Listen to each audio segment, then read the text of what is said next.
Nosso estudo terá a colaboração dos amigos Ives Facuri e Eurípides Farley. Boa noite, com a palavra os facilitadores.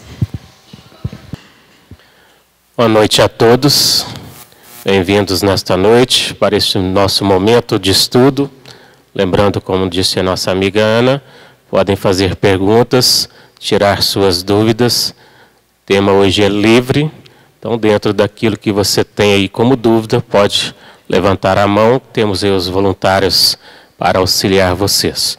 Boa noite, Ives. Bem-vindo mais uma vez aqui à casa. Boa noite, Eurípides. Boa noite a todos. Vamos conduzindo aqui esse estudo. Pode começar com as perguntas. Bom, a primeira pergunta que eu tenho em mãos nos pergunta o seguinte: como consigo me comunicar com um parente que tenha desencarnado ou ter notícia dele? Bem, esse processo de comunicação com os entes queridos nossos que foram para o mundo espiritual é um processo que ele jamais deve ser forçado por nós. Ele jamais deve ser, de certa forma, buscado a qualquer preço. E eu digo por quê? Porque nem sempre o espírito que desencarnou, o espírito que partiu para o mundo espiritual, ele tem condições de se comunicar. Nem sempre o espírito recém-desencarnado quer se comunicar. Nem sempre o espírito desencarnado recebe autorização para se comunicar. Então, existe uma relatividade nisso muito grande. Nós não podemos, por capricho pessoal, querer forçar uma situação que vai ser prejudicial tanto para o espírito que desencarnou como para nós mesmos. Né? A gente sabe que existem determinadas informações na literatura espírita, como, por exemplo, o caso de um senhor recém-desencarnado na cidade de Nosso Lar, que estava sendo abrigado na cidade de Nosso Lar, que ele estava recebendo as emanações mentais dos parentes que ficaram na Terra, especialmente os filhos, pensamentos muito desequilibrados em relação ao desencarne, pensamentos de não aceitação, pensamentos de revolta, brigas familiares por questão de herança. Essas emanações dos pensamentos dos familiares que ficaram aqui estavam prejudicando esse espírito, sob os cuidados da enfermeira Narcisa e do espírito André Luiz, estava prejudicando esse espírito de uma maneira extraordinária. Estava prejudicando muito mesmo. Porque os espíritos eles se tornam muito mais sensíveis à emanação dos pensamentos dos encarnados do que a gente pode imaginar. Então, todos aqueles pensamentos desequilibrados que estavam tomando conta da família, que não tinham aceitado a desencarnação desse senhor, estavam atingindo ele no mundo espiritual. Ele estava sentindo isso por parte dos familiares. O que a espiritualidade fez para resolver o problema? Porque esse senhor ele tinha um merecimento. Então a espiritualidade, dentro do merecimento desse senhor, não podia deixar com que aquela situação permanecesse, persistisse. O que eles fizeram? Eles falaram assim, e esse foi um diálogo que está lá presente no livro Nosso Lar. A gente vai ter que arrumar um problema, vejam bem, a gente vai ter que arrumar um problema para os familiares que ficaram, para desviar a atenção deles. Olha que interessante.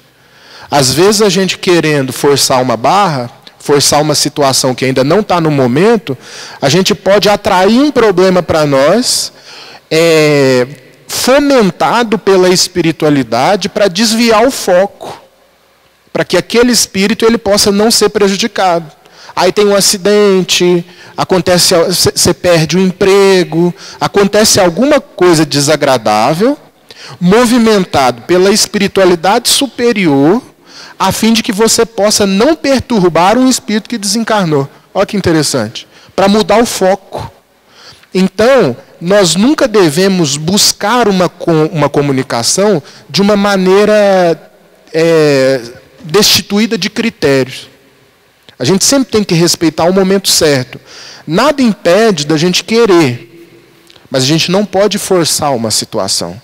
A gente precisa, primeiramente, respeitar a providência divina, respeitar o espírito que desencarnou. E, através da oração, pedir a Deus que, se for oportuno, tanto para mim que estou encarnado, como para o desencarnado, que haja uma comunicação, que aconteça. Então, essa é uma postura de humildade perante as determinações divinas, que nem sempre a gente sabe compreender. Então, essa questão ela é muito sensível. Nem todos aqueles que recorriam ao Chico Xavier para receber as cartas consoladoras de parentes desencarnados, nem todos aqueles recebiam. Não pensemos nós que aqueles salões repletos de pessoas saíam todos consolados, porque não saíam. Era sempre alguns que a espiritualidade via que era oportuno uma comunicação, tá certo? Que recebiam um consolo, que recebiam esse tipo de consolo.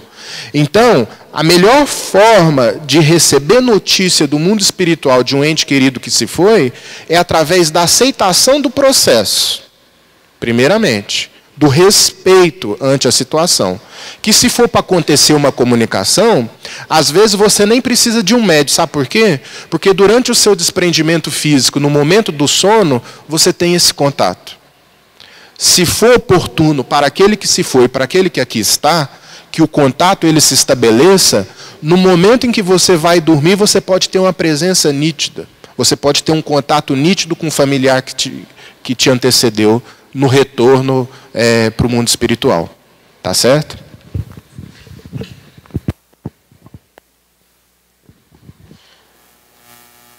Uma pergunta também aqui, falando sobre se podemos, assim, sermos influenciados pelos Espíritos, né? E na pergunta 459 do Livro dos Espíritos, Kardec faz essa indagação. E aí eles nos respondem assim, que sim, muito mais do que nós imaginamos. E aí assim nós vamos entender de que forma as sintonias que nós vamos dando, né? Em que relação nós estamos assim levando os nossos sentimentos. Então nós podemos colocar que sim, pois o que nos mostra a doutrina espírita é justamente isso, que nós somos levados, influenciados de acordo com a nossa sintonia. Se nós estamos assim buscando questões que não condizem, conforme nos diz Paulo de Tarso, de tudo que é lícito e nem tudo convém, nós vamos assim entendendo quais são as sintonias que nós estamos deixando nos levar. De outra forma, se nós estamos pautados no bem, fazendo ações que são prazerosas no bem, de acordo com a moral que a doutrina espírita coloca para nós dentro de um padrão, vamos colocar assim, cristão, nós estaremos realmente vivenciando as coisas corretas. Então, eles nos influenciam sim, mas nós temos o livre-arbítrio, ou seja, a escolha é nossa. Se as coisas acontecem porque nós deixamos que isso acontecer, então cabe a nós buscar discernir, ou seja, analisar os pensamentos que nos chegam, analisar as coisas conforme elas acontecem e começar a ter a nossa postura diante da vida. Conforme na pergunta 919, Santo Agostinho vem nos fazer refletir, buscar nos conhecer. A partir deste momento, nós vamos assim analisando se isso convém para mim, se isso não convém, e dar sequência e seguimento naquilo que realmente é condizente, analisando se o que eu fizer estará prejudicando alguém, né? Então, quando a gente tiver esse sentimento, esse pensamento dentro dessa postura, nós começaremos a entender essas influências que nos são sugeridas, ou seja, que nos são intuídas, e nós vamos assim dando ênfase, dando guarida, vamos colocar assim, dando abertura a isso, e sem perceber nós somos levados, e aí estaremos aí caminhando trilhas que não convém. Então, justamente nesse sentido, quando a doutrina coloca para nós, para a gente analisar os nossos pensamentos, analisar aquilo que nos chega e ter esse filtro através do nosso livre-arbítrio, a nossa livre escolha, porque a responsabilidade ela é nossa. Se a gente receber uma uma intuição para cometer algo que não condiz e depois nós seremos culpados por isso. Não é o Espírito que nos intuiu isso que será preso, né, Ives? Não é ele que será culpado, é nós, a atitude ela é nossa. Então cabe a nós discernir e analisar aquilo que nos chega, analisar aquilo que nós estamos dando ouvido. Justamente assim o Cristo já nos dizia: diga-me com quem tu andas e eu te direi quem tu és. Ou seja, me diga a quem está dando sintonia, que eu te direi que caminho você está seguindo, né?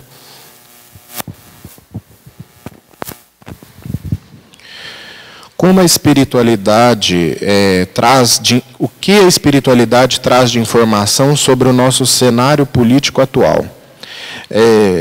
Sobre o nosso cenário político atual, eu não tenho nenhuma informação assim que eu conheça da espiritualidade superior. Eu não conheço informações sobre o cenário, especificamente sobre o cenário político atual. O que a gente tem de informação da espiritualidade superior é que todas as agitações políticas, todos os movimentos humanos no campo da política, eles são muito relativos em comparação aos movimentos divinos nos bastidores movimentando os processos humanos. Então, por mais que uma situação, ao nosso ver, esteja catastrófica, né, ela pode estar sendo o ponto de partida para a espiritualidade superior para um novo projeto de regeneração da humanidade. Então é muito relativo esse processo aí, e a espiritualidade nos coloca muito bem. Aquilo que a gente considera como sendo uma deterioração da sociedade, nada mais é do que um movimento muitas vezes necessário para indicar para cada um de nós que nós não estamos indo no caminho certo. Porque o movimento da evolução é um movimento muito semelhante a um movimento pendular. Sabe o movimento pendular? Em que a humanidade experimenta um extremo, né? Nota que não é bom, aí a tendência da humanidade é ir para um outro extremo, só que aí nota que também não é bom. E quando esse movimento pendular ele acontece por completo, a tendência é voltar e permanecer no meio. Né? Sem querer ser muito abstrato na minha colocação, eu espero que vocês tenham entendido o recado. Então, é sempre pendular o movimento de evolução da humanidade. A gente experimenta um extremo, aí prova que o sabor não é bom. Aí, qual que é a tendência natural para a negação daquele extremo que não foi bom? É o outro extremo. Só que a gente chega no outro extremo e se surpreende que também não é bom. Né? E aí, qual que é a tendência natural? Voltar para o outro extremo novamente, que a gente já experimentou que não é bom? Não é isso. A tendência natural é a gente voltar e ficar no meio. Então, o cenário político atual, os processos de agitação que a sociedade atual passa, eu vejo muito simbolicamente representado nesse movimento pendular que eu tentei esboçar aqui para vocês. Tá certo? E é respaldado pelas informações que a gente tem da espiritualidade.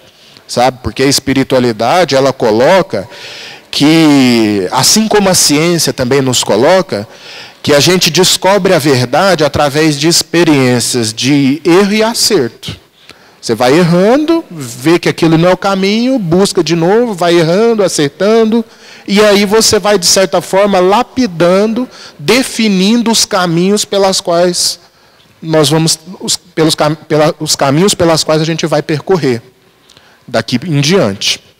Então, muitas vezes, aquilo que parece para nós um declínio, nada mais é do que um processo que a humanidade precisa de reflexão, a fim de que, a partir dali, muitas vezes de uma experiência dolorosa, a gente possa se soerguer de uma maneira diferente.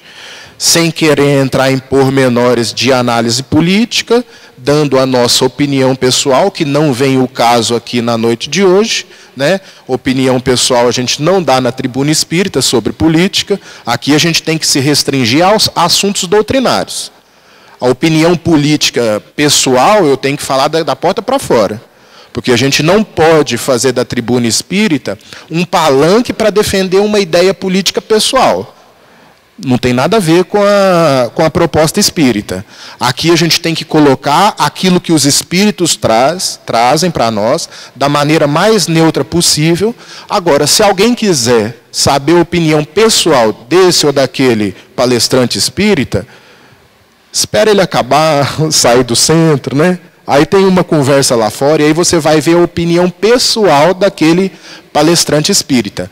Nunca como sendo o porta-voz da doutrina, tá certo? Mas como sendo uma opinião pessoal desse ou daquele indivíduo.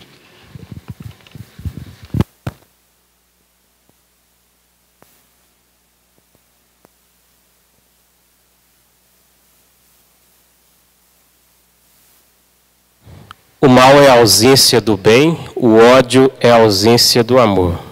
Um dia na terra reinará a paz, o amor permanente, ou seja, sem desequilíbrio, ou é necessário para o aprendizado? Bom, isso são, vamos dizer assim, ideias, vamos colocar assim, que nos dizem que o amor, o ódio, assim, é a ausência do amor, né? Mas, na verdade, se a gente for analisar, é justamente aquilo que deixou-se morrer. Porque se a gente criou algo pela outra pessoa, é porque a gente deixou de sentir aquilo pela outra pessoa. Ou seja, a gente criou outras coisas, como a gente estava falando anteriormente, que não condizem no nosso sentimento, né?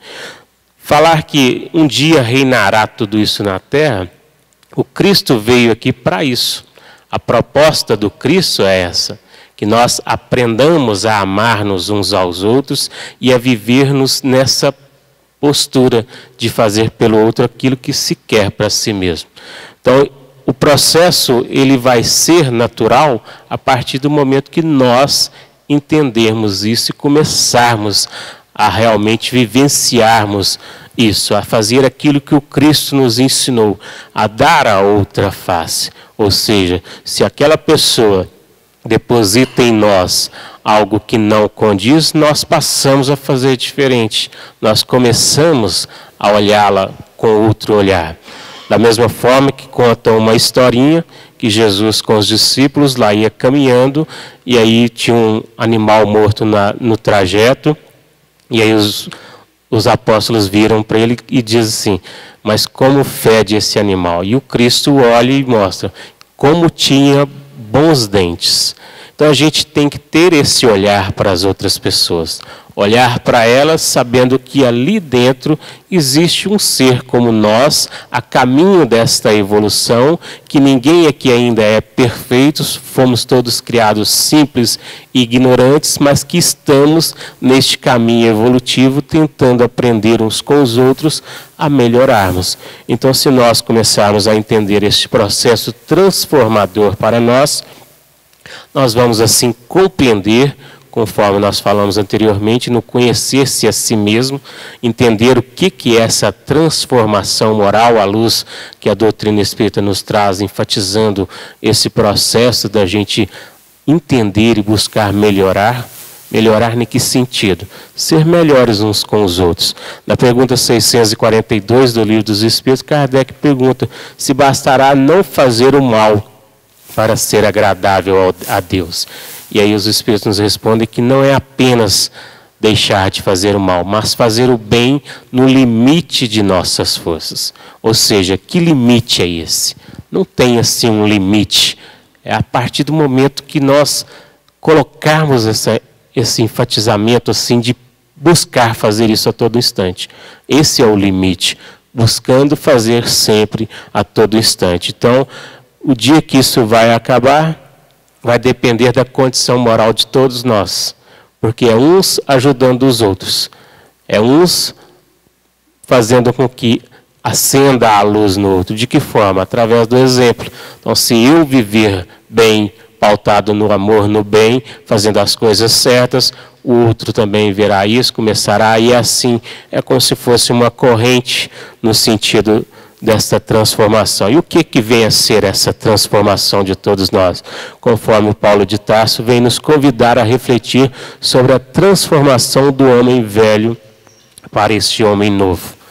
Este homem novo, pautado nas leis divinas, buscando crescer, fazer sempre as coisas certas e deixando de fazer aquilo que já não condiz, que já não mais faz sentido para a nossa caminhada. Então, nós vamos entender assim que é do coração e é da nossa mente que procedem os bons sentimentos. Somente a partir disso nós vamos conseguir vencer e colocar em prática o amor que o Cristo nos pede.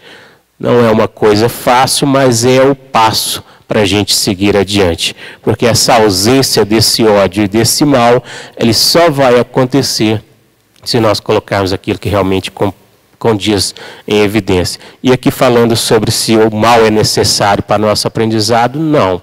Não que o mal seja necessário. Necessárias são as provas que a gente passará para viver isso e conseguir vencer isso, fazendo o bem a todo instante. Nós não precisamos fazer o mal para aprender a fazer o bem. Nós precisamos fazer o bem para aprender que não precisa fazer o mal. Não é isso, Ives? Uma pergunta legal aqui que nos chegou, que diz assim, boa noite, o que o Espiritismo pode nos dizer sobre a procrastinação? Bom, o Espiritismo ele amplia muito essa temática, né? Essa situação psicológica que acomete a maioria de nós, né? Para ser bem sincero, essa questão de deixar tudo para depois, de adiar compromisso. Quando você procrastina, é que você vai adiando compromissos que você tem, e você vai adiando com medo do enfrentamento, né? Com medo de falhar, com receio das agruras do processo de solução daquilo que você precisa resolver. Então, a procrastinação ela é encarada pelo Espiritismo como uma fragilidade moral, como uma fragilidade do espírito. Porque o primeiro marcador daquilo que indica uma maturidade espiritual do indivíduo é o seu compromisso para com o dever a ser cumprido. Seu compromisso para com o dever a ser cumprido. Porque existe uma divisão filosófica que faz parte da vida de todos nós, que é uma divisão entre o nosso dever e o nosso querer. Nem tudo aquilo que a gente quer, a gente deve, e nem tudo aquilo que a gente deve, a gente quer. Tá certo? Então é um dilema ético. Porque às vezes aquilo que eu quero fazer não é o que eu devo. E aquilo que eu devo fazer não é o que eu quero fazer. E aí encontrar força para lidar com isso é complicado. Mas indica uma fragilidade moral. Indica uma condição espiritual ainda inferior de espíritos que ainda têm esse dilema. Porque conforme a evolução vai passando, esse dilema ele vai se minimizando, porque o espírito ele vai dando mais atenção ao que ele deve fazer do que aquilo que ele quer fazer. O querer vai ficando em segundo plano. Por quê? Porque o grande inimigo da nossa evolução, conforme o Livro dos Espíritos nos apresenta, na pergunta de 910 a 920, o maior impedimento da evolução é o egoísmo, que se manifesta através do interesse pessoal. O interesse pessoal ele é representado pela pessoa que faz aquilo que quer fazer, né, e vai correndo atrás daquele interesse pessoal, de manter o seu conforto a todo custo. E isso aí, muitas vezes, é uma postura inimiga do dever que ele precisa. Um dever que transcende os deveres que a matéria nos impõe, mas que também abrigam deveres espirituais que nem sempre são considerados por nós. Você quer ver uma coisa que a gente procrastina muito? A reconciliação com alguém que a gente tem um mau relacionamento no seio familiar. Alguém que a gente não conversa.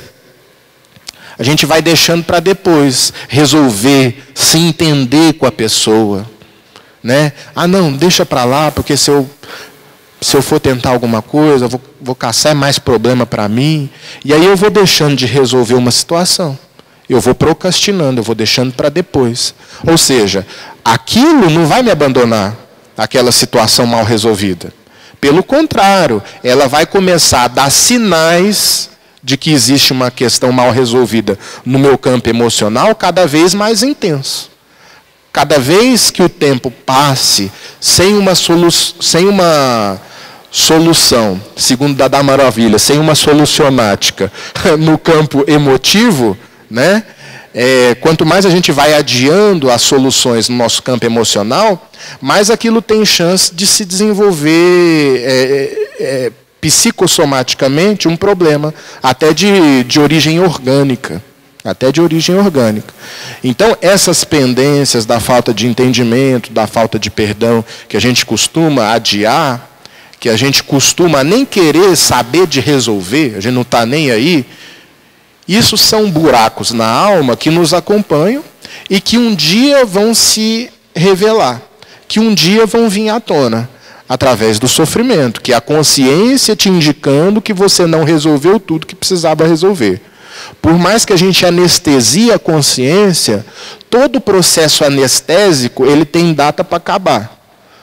Por mais que a anestesia que você tome para uma intervenção cirúrgica complexa, seja de duração de 8 horas, seja de duração de 12 horas, anestesia, uma hora o efeito acaba. E quando acaba o efeito da anestesia, o que acontece? A dor.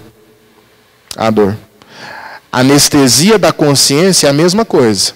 Às vezes existem questões mal resolvidas por nós que, pelo fato de não darmos atenção, não nos incomoda.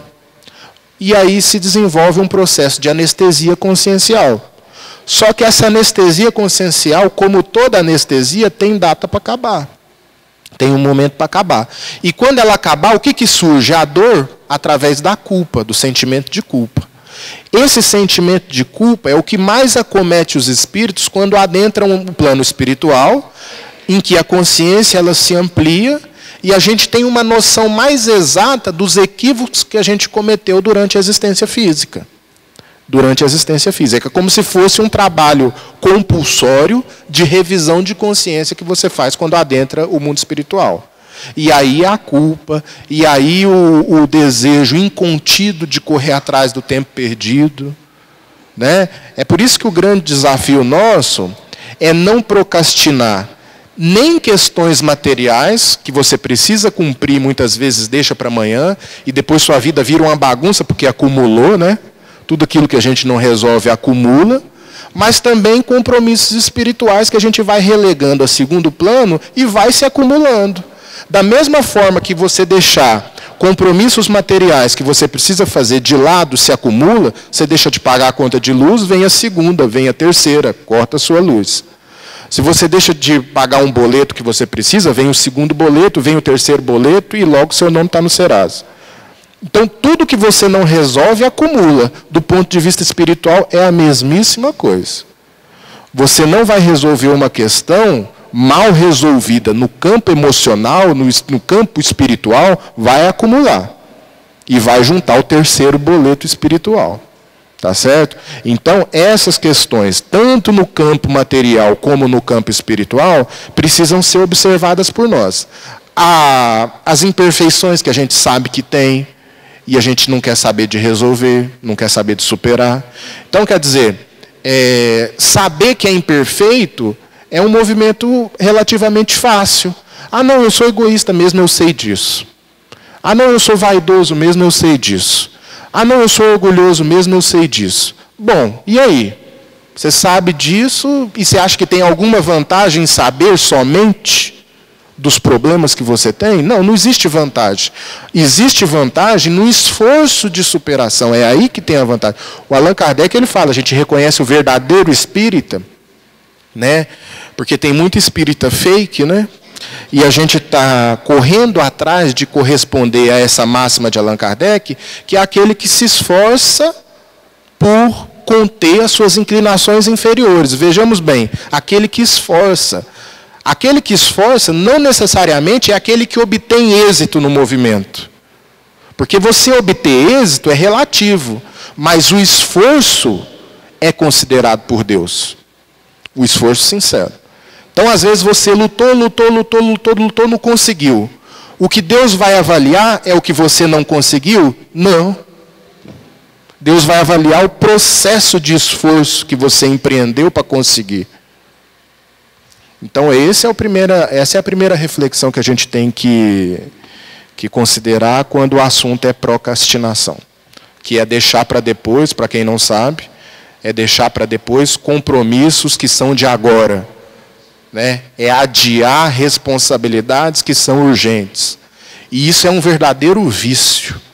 A gente deixar para depois algo que a gente poderia resolver hoje. Beleza?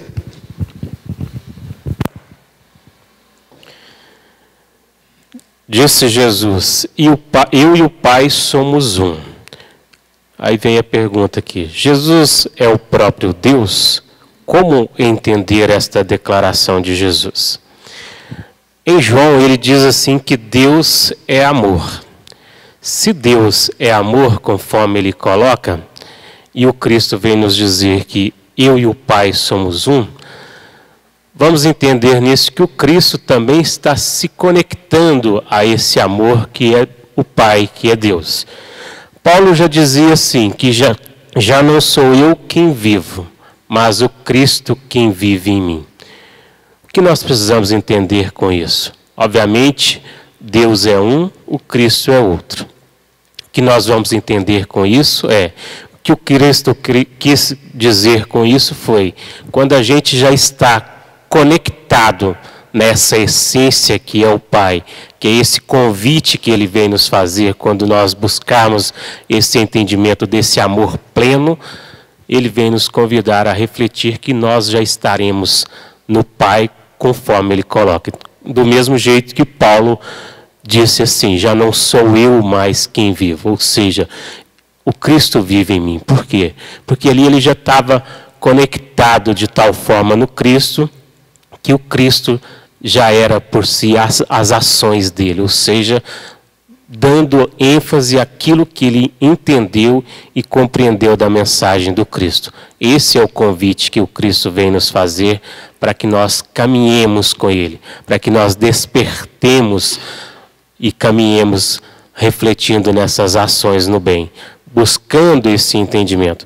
Pedro nos diz assim, em 2 Pedro, no capítulo 1, versículos 5 e 7, que quanto mais amor a quem somos, mais amamos a vida. Natural a gente entender assim, então, quando Cristo coloca que eu e o Pai somos um. Porque ele amava, ou seja, ele ama o Pai de tal forma que ele já se coloca o Pai sendo essa essência que ele é. Todos nós, conforme o Cristo nos coloca, somos essa essência divina. Fomos criados dessa essência divina. Então nós também somos partes do Pai, né?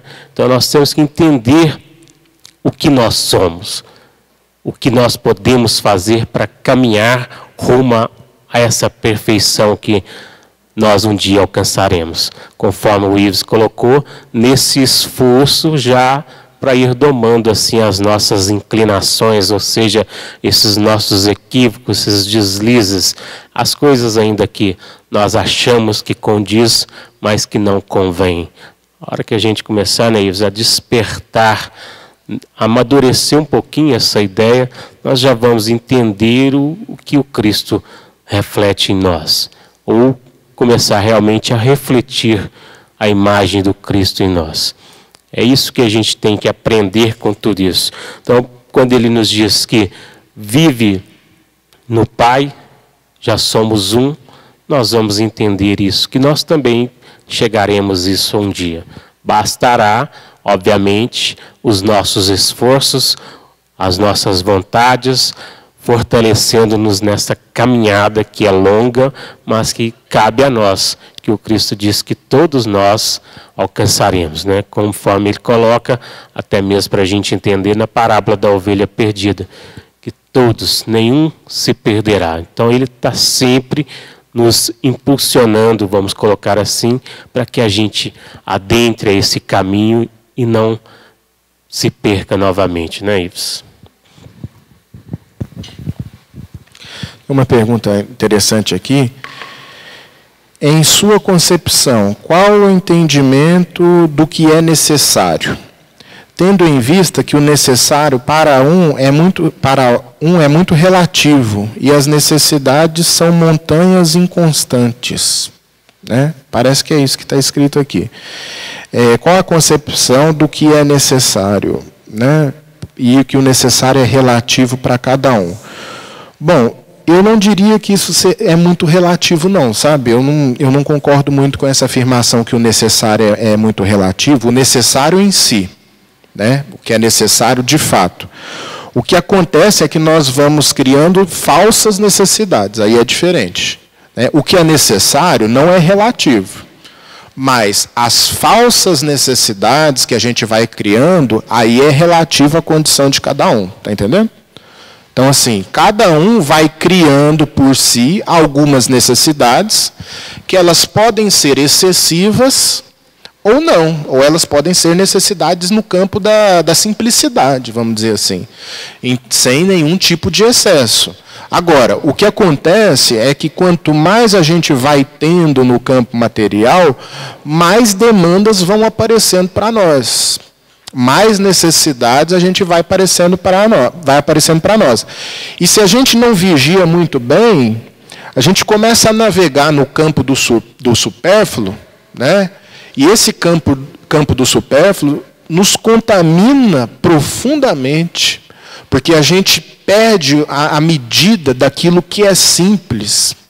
E outra coisa, por mais que nós achemos que esse supérfluo é gerador de felicidade, a concepção que a gente tem é que é justamente o contrário. Aquilo é gerador de angústia. E por quê? Porque muitas vezes a gente pauta o nosso modelo de felicidade num determinado padrão de vida. Corre atrás daquilo. Quando conquista aquele prêmio que, segundo a nossa concepção, seria capaz de nos proporcionar felicidade, não nos proporciona. E aí bate o desespero. Quando a pessoa é materialista, bate o desespero. Porque a pessoa atingiu aquilo que para ela representaria a felicidade, só que ela não alcançou, ela não sentiu isso. Ela não alcançou a tal da felicidade que ela achava que seria um prêmio pelaquilo que ela conquistou. Aí ela entra em desespero, porque ela não sabe mais para onde ir. E aí você percebe pessoas com as posses de tudo, vivendo em depressão. Ou até cometendo suicídio. Dá um dado aqui para vocês. O país que mais comete suicídio no mundo, vocês acham que é a Etiópia, o Haiti, Serra Leoa, o Congo? Qual desses países? Nenhum deles.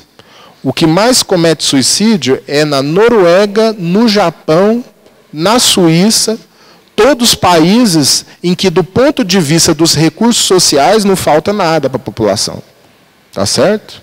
Então, a gente não pode considerar a conquista de determinados recursos como sendo um marcador que vai garantir uma plenitude nas nossas vidas.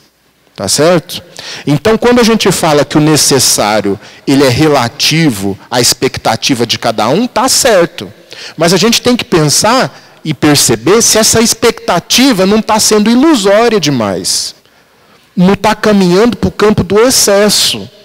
E para a gente poder delimitar o excesso daquilo que seria básico para nós, do que seria fundamental, a gente precisaria de uma revisão diária, sabe?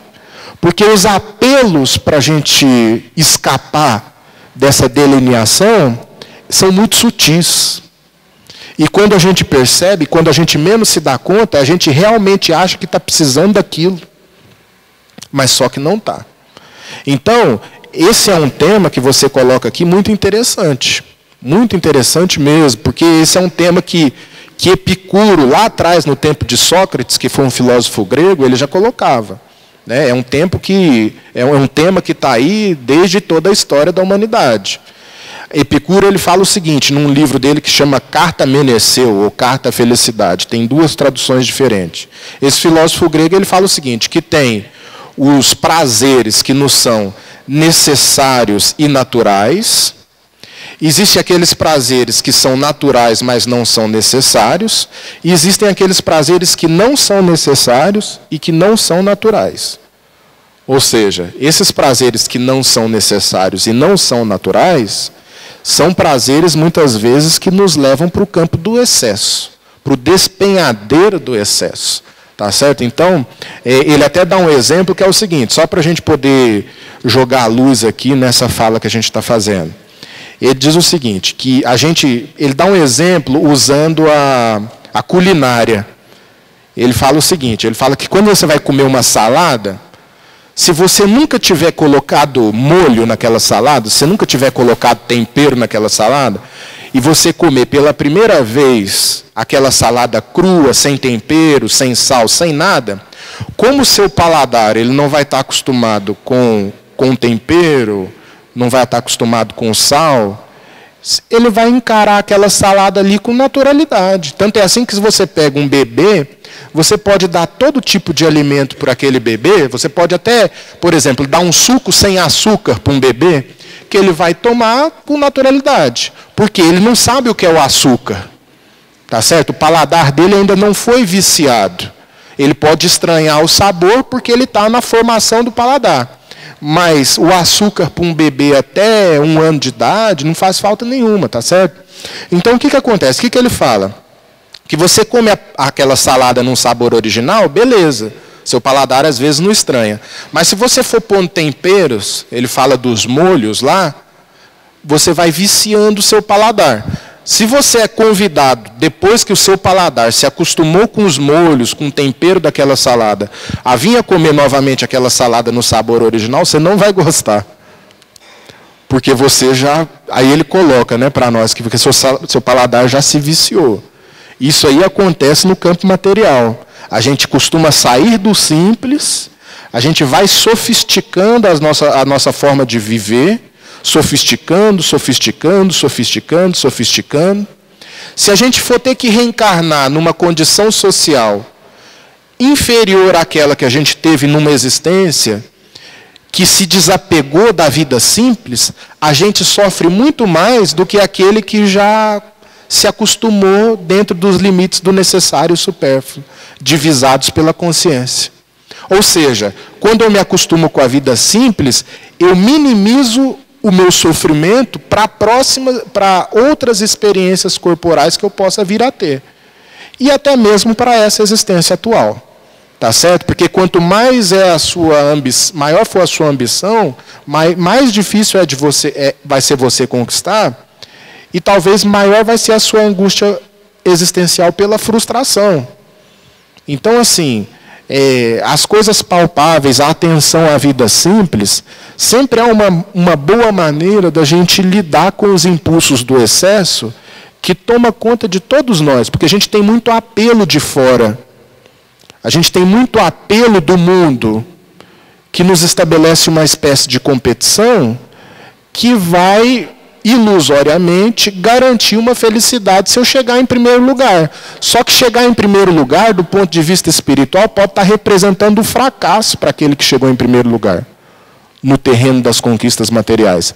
Eu acho que a lição 26 ou 56 do livro Pão Nosso, de Emmanuel, ele coloca o seguinte, ele coloca uma lição intitulada Êxitos e Fracassos.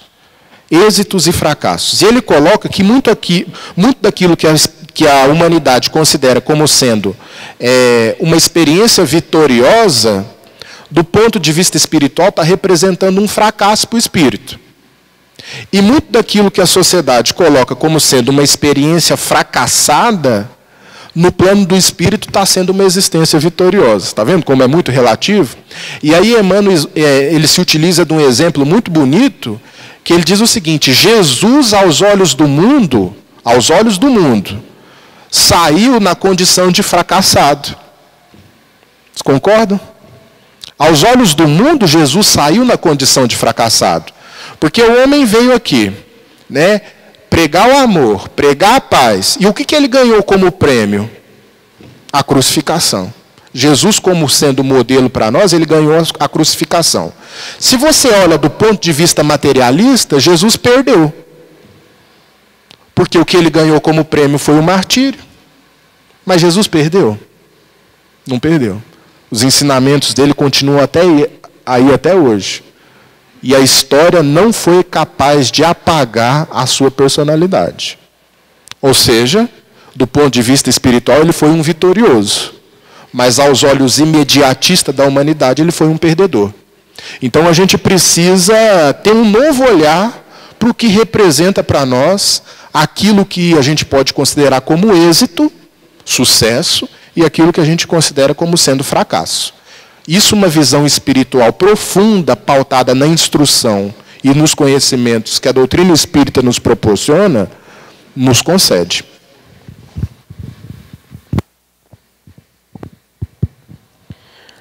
A mente invigilante, ela pode, assim, instalar doenças no organismo? Emmanuel vem dizer assim para nós o seguinte, que a mente, ela é a mais poderosa para instalar doenças e desarmonias do que qualquer vírus ou bactéria.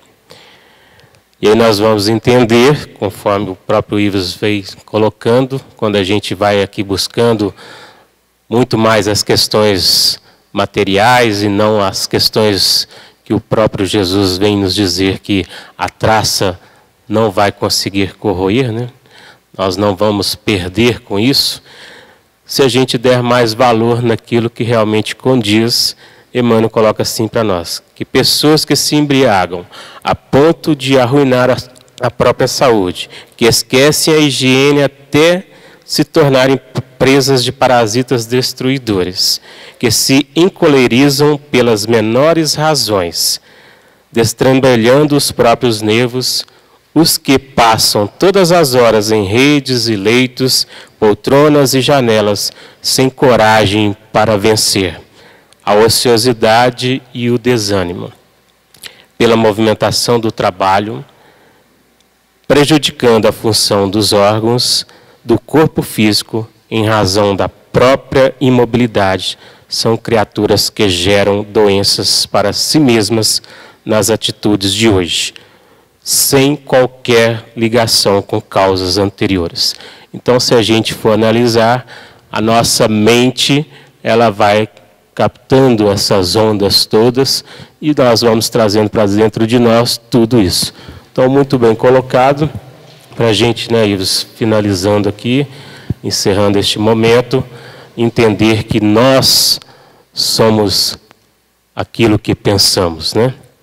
Nós somos aquilo que agimos para dentro de nós mesmos. Então, nós temos que entender tudo isso para a gente trabalhar este autocontrole nosso, esse autoequilíbrio e buscar serenar os nossos sentimentos, pautando eles sempre naquilo que o Cristo nos pede, no amor e no bem sempre. Mais alguma coisa para a gente finalizar?